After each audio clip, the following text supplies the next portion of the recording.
Air India के Ahmedabad flight के साथ आखिर हुआ क्या था?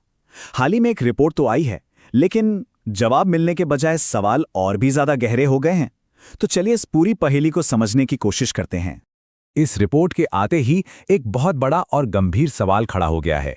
क्या जांच करने वाले उन पायलटों पर ही सारा इल्जाम डाल रहे हैं जो अब अपनी कहानी बताने के लिए हमारे बीच हैं ही नहीं? ये जो रिपोर्ट है, ये भारत की विमान दुर्घटना जांच एजेंसी यानी AAIB ने जारी की है, और इसमें सीधा सीधा इशारा पायलट की गलती की तरफ किया गया है। लेकिन क्या यही पूरी सच्चाई है, या फिर कहानी कुछ और ही है? असल में उस दिन क्या हुआ था, ये समझने के लिए हमें हादसे के बिल्कुल आखिरी पलों में जाना होगा। चलिए देखते हैं कि सेकंड दर सेकंड हुआ क्या था। सब कुछ सिर्फ 32 सेकंड के अंदर हो गया। जरा सोचिए, दोपहर 1:38 और 39 सेकंड पर प्लेन ने टेक ऑफ किया, और बस 3 सेकंड बाद, ठीक 3 सेकंड बाद, जैसे ही प्लेन ने अपनी पूरी रफ्तार पकड़ी, दोनों इंजनों के फ्यूल स्विच बंद हो गए। इसके फौरन बाद ही प्लेन का इमरजेंसी पावर सिस्टम, जिसे रैट कहते हैं, वो चालू तो हुआ, लेकिन शायद तब तक बहुत देर हो चुकी थी। 1:39 और 5 सेकंड पर एक मिडे कॉल आती है, और ठीक 6 सेकंड बाद सब कुछ खामोश हो गया। इस पूरे हादसे के सेंटर में है ये फ्यूल कट ऑफ स्विच। देखिए, इसका काम बहुत सिंपल है। इंजन को मिलने वाले फ्यूल को चालू या बंद करना। रन का मतलब है चालू और कट ऑफ का मतलब है बंद। और चौंकाने वाली बात यह है कि दोनों इंजनों के स्विच सिर्फ 1 सेकंड के अंदर ही बंद कर दिए गए। तो जो सबसे पहली थियरी बनती है वो यही है कि ये पायलट की गलती थी। पर यहाँ सवाल ये उठता है कि क्या ये जानबूझकर किया गया था? प्लेन के ब्लैक बॉक्स से एक बहुत बहुत बड़ा सुराग मिला है। जैसे ही फ्यूल सप्लाई बंद हुई, कॉकपिट में एक पायलट ने दूसरे से पूछा, तुमने इसे क्यों बंद किया? लेकिन दूसरे पायलट का जवाब था, मैंने नहीं किया।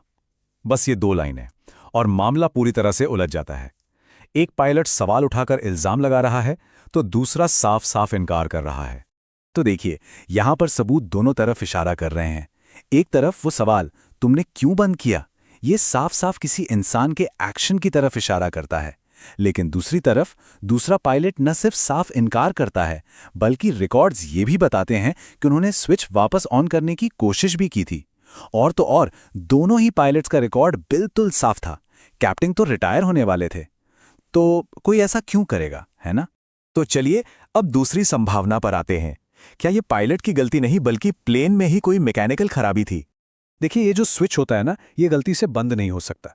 इसमें एक स्टॉप लॉक मैकेनिज्म होता है। मतलब इसे बंद करने के लिए पहले ऊपर की तरफ खींचना पड़ता है और फिर घुमाना पड़ता है। ये कोई ऐसी चीज नहीं है जो बस गलती से हाथ लगने पर हो जाए, और वो भी 2-2 स्विच एक साथ।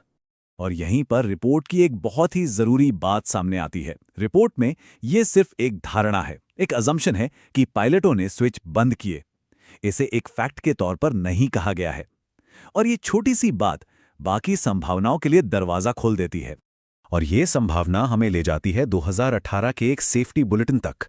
इसे अमेरिका की फेडरल एविएशन एडमिनिस्ट्रेशन यानी FAA ने जारी किया था। और पता है इसमें क्या था? बोइंग 787 विमानों में एक बहुत ही गंभीर खामी के बारे में चेतावनी कि फ्यूल स्विच का जो स्टॉप लॉक फीचर है वो फेल हो सकता है। मतलब वो गलती से बंद हो सकता है। FAA ने एयरलाइंस को सलाह दी थी कि वो इन स्विचों को चेक करें, लेकिन एयर इंडिया ने ये जांच नहीं की। क्यों? क्योंकि ये बुलेटिन सिर्फ एक सलाह थी, कोई अनिवार्य आदेश नहीं। ये सारी बातें हमें कुछ बड़े और अनसुलझे सवालों के सामने लाकर खड़ा कर देती हैं। इस रिपोर्ट में जो नहीं कहा गया है वो शायद उससे कहीं ज्यादा जरूरी है जो कहा गया है। सबसे बड़ा सवाल तो कॉकपिट की बाकी की बातचीत को लेकर है। जांच करने वालों के पास पूरी रिकॉर्डिंग है, लेकिन उन्होंने पब्लिक में सिर्फ एक लाइन जारी की है। उस एक सवाल और जवाब के बाद क्या बात हुई? क्या किसी खराबी का जिक्र हुआ था? पूरी बातचीत सामने आने से शायद तस्वीर पूरी तरह बदल सकती है। इसी वजह से अब कई एक्सपर्ट्स इस जांच पर ही सवाल उठा रहे हैं। Airline pilots association of India का मानना है कि ये जांच पहले से ही पायलट की गलती की तरफ झुकी हुई है। एयर मार्शल संजीव कपूर का तो ये भी कहना है कि 1 सेकंड में दोनों स्विच बंद करना फिजिकली लगभग नामुमकिन है। अब मांग हो रही है पूरी सच्चाई और पारदर्शिता की। फाइनल रिपोर्ट आने में 1 साल तक का वक्त लग सकता है, लेकिन बड़ा सवाल ये है कि जब वो आएगी तो क्या हमें जवाब मिलेंगे, या फिर ये दुखद रहस्य और भी ज्यादा गहरा हो जाएगा? इसका पता तो खैर वक्त ही बताएगा।